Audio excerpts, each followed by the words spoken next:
Twa no manya brao. Abrade bi mi banye manye. Kejele fe mi banye manye. Menembe meneso ni maso na maso.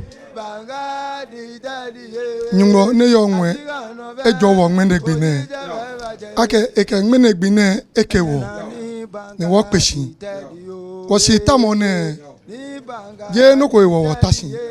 Si watashi ake ese wo afi. Ne da afi ne wo yo ake homowo be ese. Ake june bane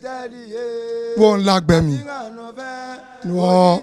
esane awo matweno na wa abladeun etweno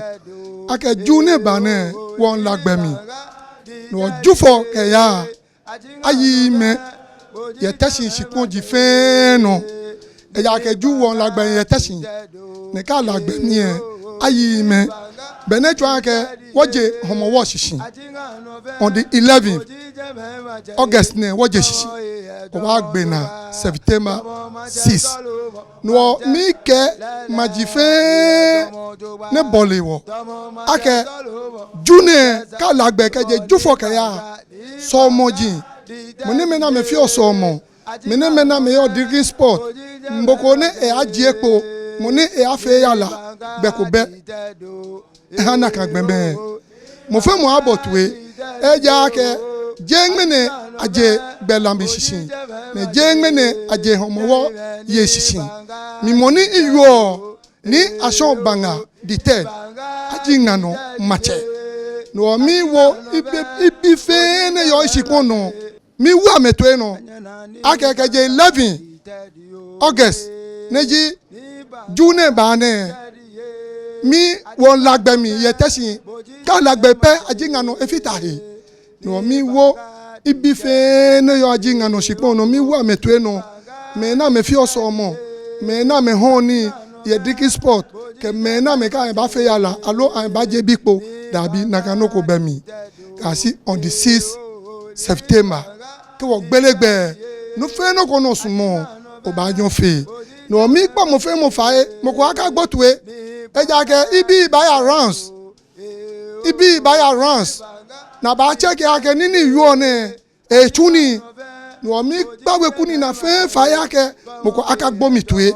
nini yu ne obotwe no ye no ke tuni bone fe ne mi ke mo wawa ne ma ne wo yo mi e ya na wo ko ne afi aya ne afi e ba ni na wo panyo ni na wo nyuma ni na wo ye momombo ka chasi nu adomomi ko ne wona ko ne wonu ne afi aya ne ba ni na wo twa no manya brawo mambi mi banye fe nye do manye ni mi hanye manye hu ingbe ji na afi obi shishi momo the first ajunga no manye ada fifi oni woyo ke ha mambi ji ake juni ba na won lagbemi ni eji wo ma afi teshi ma bi ji wo ni wo ye teshi shishi ni wo ba start wo gben la keje ju wo ma ye homowo ekume ni chilano o nwene wo ha mo fia mo ali ake keje ju ke ya lagbemi wo sumo na yi omi na ba disturb won kai mo fia mo ke chono ni wie mi un efe ma fe anye sani mi huma wie no ko fio kegbe yi e wo no ni wie mu fio ni yo ni kegbe oyine twa no manya brao yo efe ma ke sani no ma wie le ni manche niji ni ashon banga dited ajinga no fe manche wie sani efe chi o ke fio ba cha no mi gbaji Joshua ajie o secret ajinga no fe o chame yo efe ma ke eshe afi ni afile ne she wonche twin jole ke ajinga no ma ejake ajinga no ma anu wo hewa o opapa wo ku fe fai wo fe wo ka o mama abangmo ni manche mama ko ni o fe wo chaya o chamulu komi ona fini ma eba dumo shi ya ofi ma min ke bo fe no ni o fin wo fi komi koni wo to ma ke dunshi afine no ba ye afi ko kla ne ko ba ko dan ko ba ya fi lojo ban na file e ba ngoya mo fiamu fo mo yo man se ne jadringa no alo enu adinga no le ko ba feel proud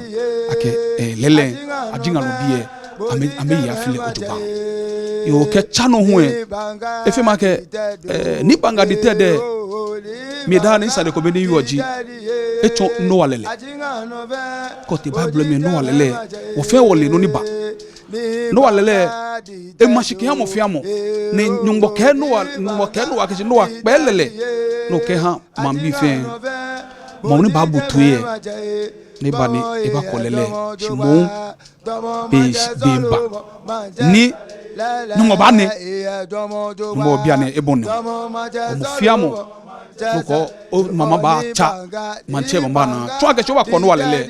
mo pa je bi fe fai o fe wo fi ko mi o ko mama e ba cha manche e manu ona fi ni o ma ka du shi fi o pe ni yo ke ha o bla hi ni cha no manya bra Over na ingbeji Agnes kokwe agduken injeteshi ye pantain aklowa teshi aklowa ni yo pantain over na miji manche nga over na mi unfio ni yo ke make ma fe akeshi inwule ke wote tumi esusumo ke no fiana ke esumo ajiringa no ma e wo mi panye fai wo fe gbeme komeji wo nye fe nye fia ekome koni akebu ma e ake bloko ko ekome no okumi ekun open si ke blo echa ko okun ekun e wo mi panye fe fai ajiringa no ma fe fai akeshi mi panye fai nye fe nye fia ni banga the third nye fia ese koni no fiano ni ma ni eye ebu ake ha wose wo bi wona bi ni baba ewo mi panye fe fai manche ebe yito gbonyo ye ajiringa no ma mi enye yito papa ya ajiringa no ma mi ake ko wote tumi da ne esusu mo ke no fiano ake ni bi papa yi baba ajiringa no ma mi